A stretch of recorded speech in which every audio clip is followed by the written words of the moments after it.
పనులు చెప్పడానికి. Sorry friends, next video తీయడానికి లేట్ అయింది కదా. ఇవాళ మీకు ఒక వండర్ఫుల్ టాపిక్ చెప్తా, ఆప్షన్స్ గురించి. ఆప్షన్స్ లో బై చేసి సెల్ చేయొచ్చు, సెల్ చేసి బై చేయొచ్చు. మనకి 3 టైప్స్ ఉంటాయి ఆప్షన్ బయింగ్ లో. Number 1 in the money, number 2 at the money, number 3 out of the money. సరే, మీకు కాలు పుట్టు గురించి తెలుసు కదా. నా వీడియోలో నేను కాలు పుట్టు గురించి చెప్పాను కదా. మీరు తెలియకపోతే నా ఛానల్లోకి వెళ్ళి చూడండి. ఇప్పుడు ఎట్ ద మనీ తీసుకుందాం. నిఫ్టీ ఎంత ఉంది? 22,950. అదే ఎట్ ద మనీ అంటే. అవుట్ ఆఫ్ ద మనీ తీసుకుందాం. ఇందాక నిఫ్టీ గురించి మాట్లాడుకుందాం కదా, 22,950. దాని పైన ఉన్నది అవుట్ ఆఫ్ ద మనీ. ఇప్పుడు ఇన్ ద మనీ తీసుకుందాము. ఇందాక నిఫ్టీ గురించి మాట్లాడుకుందాం కదా, 22,950. దానికి బిలో ఉన్నది ఇన్ ద మనీ. మీకు కాల పుట్టు గురించి తెలుసు కదా. కాలేమో out of the money, at the money, in the money.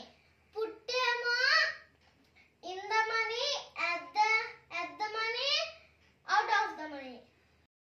Hi friends, ఇందాక మీకు మా తమ్ముడు ఎక్స్ప్లెయిన్ చేశాడు కదా at the money, out of the money and in the money గురించి. ఇప్పుడు నేను మీకు వాటి గురించి కొంచెం బ్రీఫ్గా ఎక్స్ప్లెయిన్ చేద్దాం అనుకుంటున్నా. So first at the money తీసుకుందాం. ఎట్ ద మనీ, తర్వాత out of the money,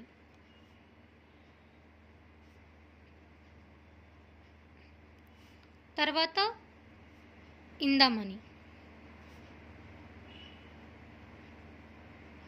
so ఈ మూడు అన్నమాట, at the money, out of the money and in the money.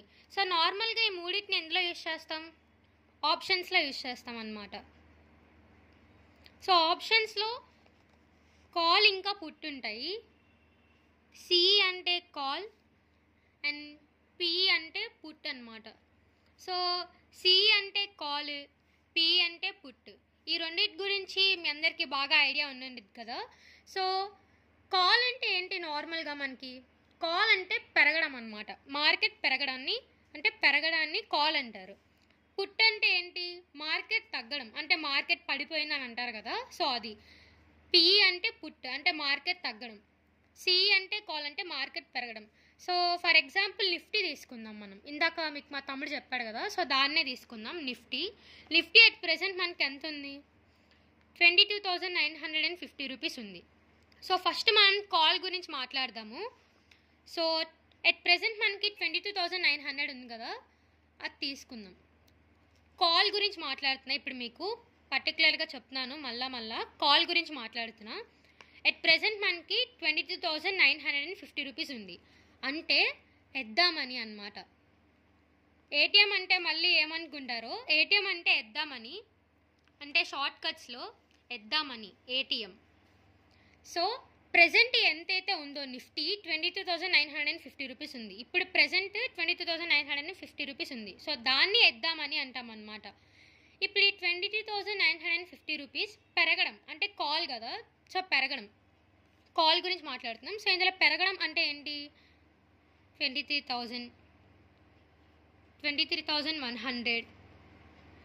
23,150, 23,800 అలా పెరుగుతూ ఉండేది కదా. సో ఇలా పెరిగేదాన్ని మనం, ఇది ఏదైతే పెరిగింది 22,950 కంటే పెరిగింది, సో దీన్ని మనం అవుట్ ఆఫ్ ద మనీ అంటాం అన్నమాట.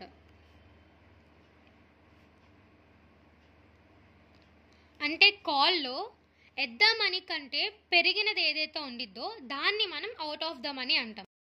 సో మీకు అవుట్ ఆఫ్ ద మనీ అర్థమైంది అనుకుంటున్నాను. అంటే మీకు కొంచెం ఇన్డెప్త్గా, అంటే కొంచెం బాగా ఎక్స్ప్లెయిన్, అంటే మీకు బాగా అర్థం అవ్వాలని చెప్పేసి చెప్తున్నాను. అవుట్ ఆఫ్ ద మనీ అంటే పెరిగింది. సో ఎట్ ద మనీ పెరిగింది అనుకోండి, దాన్ని అవుట్ ఆఫ్ ద మనీ అంటారు. ఇప్పుడు ఎట్ ద మనీ తగ్గింది. సో తగ్గడం అంటే ఏంటి? ఇప్పుడు 22,950 కదా, జస్ట్ 22,000.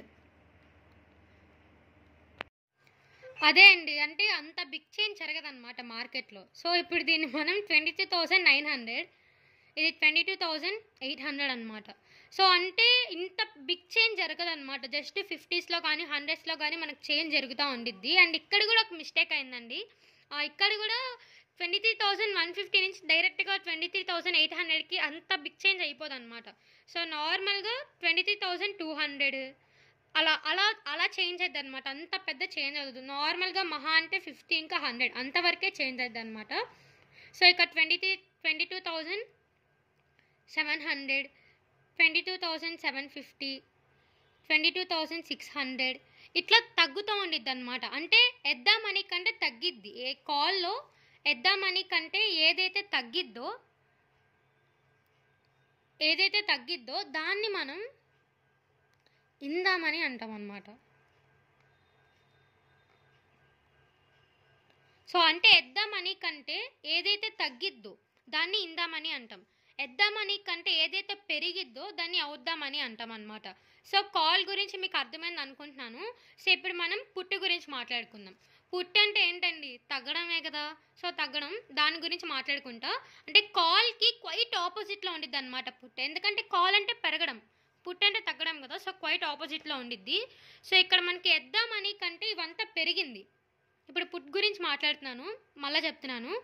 ఎద్దా మనీ కంటే పెరిగిన వాటిని ఏదైతే ఉండిద్దో వీటన్నిటిని మనం ఇందామని అంటాం అన్నమాట. చెప్పా కదా, ఎద్దా మనీలో పుట్టులో ఎద్దా మనీ ఏదైతే పెరిగిద్దో దాన్ని మనం ఇందామని అంటాం అన్నమాట.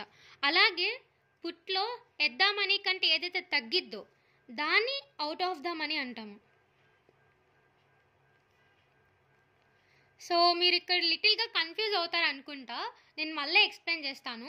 కాల్లో ఎద్దా మనీ పెరిగిన దాన్ని అవుట్ ఆఫ్ ద మనీ అంటాం అనమాట. అదే పుట్టుకు వచ్చేసేసరికి ఎద్దా మనీ పెరిగిన దాన్ని ఇందామని అంటాం. సో అలాగే కాల్లో ఎద్దా మనీ తగ్గిన దాన్ని ఇందామని అంటాం అనమాట.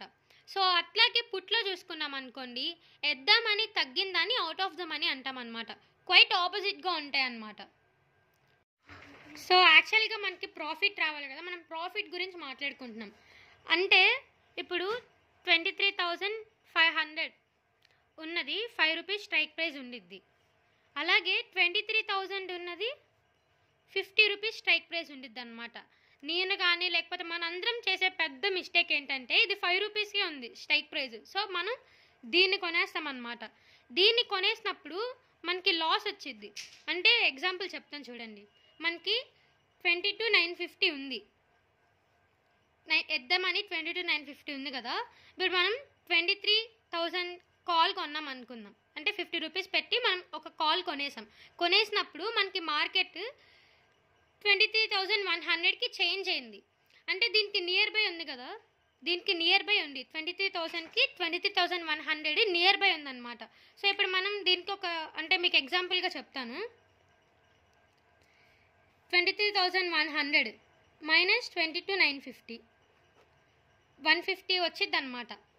150 రూపీస్ మనకు ఆల్రెడీ వచ్చింది అనుకుందాం. వచ్చిన తర్వాత మళ్ళీ ఈ 50 రూపీస్ ఉంది కదా, ఈ 50 రూపీస్ కూడా మనకు యాడ్ అయ్యిద్ది అనమాట. అంటే మనకు 200 వచ్చినట్టే. 200 కాదనమాట, 100.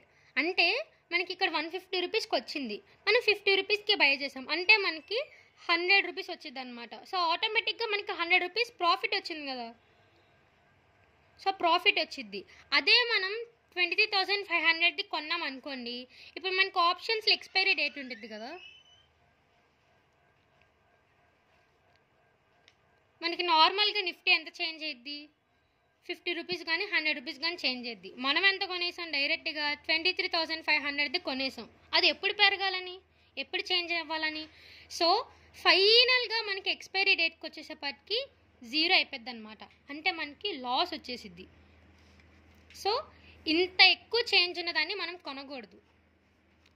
కొంచెం ఎక్కువ స్ట్రైక్ ప్రైస్ ఉన్నా, ఇది 50 ఉందని, ఇది 50, ఇది 5 ఉందని ఇది కొనేయకూడదు. ఎక్కువ ప్రైస్ ఉన్న, ఎక్కువ స్ట్రైక్ ప్రైస్ ఉన్నా ఇది నియర్ బై ఉన్నవే ఎప్పుడు కొనాలన్నమాట. సో ఇందాక దాకా నేను మీకు కాల్ గురించి చెప్పాను అనమాట. ఇప్పుడు పుట్ గురించి మాట్లాడుకుందాము. సో పుట్ అంటే ఏంటి? తగ్గడం. కాల్ అంటే పెరగడం.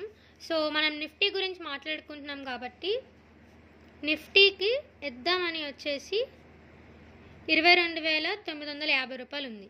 పుట్టి అంటే తగ్గడం కదా, సో దీనికంటే తగ్గడం. సో మన 22,900, 22,850, 22,800, 22,500 తీసుకుందాం.